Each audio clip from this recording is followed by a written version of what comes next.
Duane in East Tennessee. You're talking to Eric and V. How are you doing? Hey, yo. Hello. Good. Well, hey, how are you? That last guy was a little bit long. A lot of that was over my head. My arguments are more simple, so I'll just go with what I was going to say here. I was raised in the mountains up here, backwoods, Baptist. We were washed feet and did all that kind of stuff, and I learned just as much about hell as heaven and all that kind of stuff. But what I wanted to bring up to you today, and I guess this is strange, but I'm going to say I'm 98% atheist. Okay. And I've been debating with my buddies in this area that will debate with me, as they're few and far between. And I wanted to think of some things on my own that would make sense. So I started thinking, and you guys may have heard this, but what would Eden be like if Adam and Eve had never sinned? Would we have ever need to invented the wheel? Would we have schools? Would we have arts? Would we have sports, music? Would we all be running around naked in a big orgy? Would there be marriage? Would he be looking down and saying, this is all hypothetical, would he be looking down and what would be his joy in all this? And the devil would be bored shitless. He has nobody down there in his, what you guys, am I the only one ever bring up this thought? No. Or what it would be like if, I've never heard it before. I just want to know what you guys thought about it. Was it Dark Matter 2525 that actually did an animation about that? You would know better than I. Do you need the fedora again? There are a couple of people who've actually explored that. And the idea is wild and it's fun to think about. But it is so specific. And you might not think it's specific, but have you ever talked to a Christian who says, oh, well, maybe the very beginning is just kind of poetry and we have to interpret it a certain way? Mm-hmm. And if they mean it that way, then taking it literally, it didn't help there, I guess I'm curious. Right. It's an interesting thought experiment for sure. And it brings me back to being homeschooled and taught creationism and how there were giant dragonflies that we could ride on, and everyone was glowing so that you were naked, but nobody could see your private bits because you were just glowing. But I guess my question for you is, what kind of impact do you want this question to have on the people you're debating? What's the point you're trying to get across to them? Well, I guess what I'm trying to say is just real briefly. I know y'all are limited on time, but when I was. My mom's dad was a Baptist minister, but my dad didn't go, and he was abusive to my mom. So my brother and I would get down on our hands and knees and beg God, stop our dad from hurting our mom.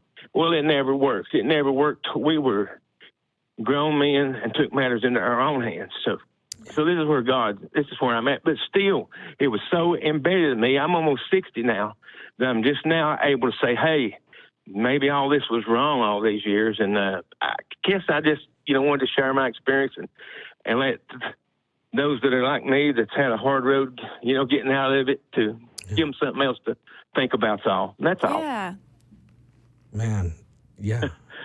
It's interesting because in my experience, when you're the most honest, when you share that you've had hard experiences, it gives some people, some very dishonest people, the opportunity to write you off because they don't want to actually engage with you. Mm-hmm. But the fact is, human hands solve human problems. We can't wait for somebody else to come in and save us. We need to do it ourselves. And even if you don't move that last 5%, if that pushes you to volunteer in your community or be a better fucking person, then do that. I see. Well, it's, here where I live in the mountains of, East Tennessee, Southwest Virginia, this area, it's very strong. I guess it's anywhere in the nation, Bible thumpers or whatever you want to call them. And it's, every time, I at my job, my family, I'm a decent local musician, and I have to stay hush or I immediately lose my fan base, Mm-hmm. Yeah. And it's, but I just wanted to share that. And they always say that God had plan for everybody. And then my thoughts, well, if everybody's, dancing in the daisies, hugging each other forever, what's the plan in that, I don't know. I What's kind of the like that purpose plan, of- actually. That sounds pretty cool.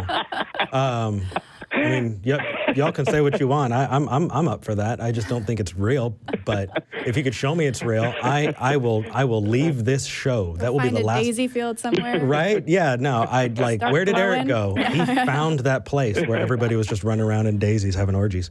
But I do, but I'll hang out. But, and I do remember as a young man,